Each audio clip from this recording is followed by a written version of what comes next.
জল চলে আসছে। আমরা জামা কাপড় ভিজাতে চাই না, তার জন্য জলে নামিনি। অ্যানি জামা ভিজে যাবে বাবু।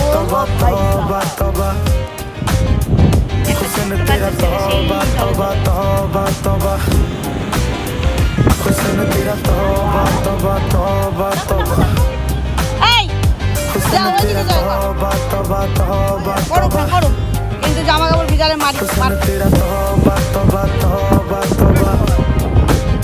আর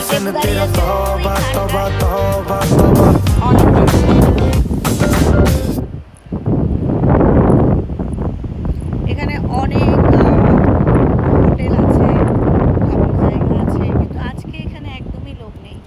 আমাদের ওই দিকটায় আছে, দীঘাতে আছে, দীঘাতে অনেক লোকজন আছে, মেলা হয়, ওখানে পার্ক আছে।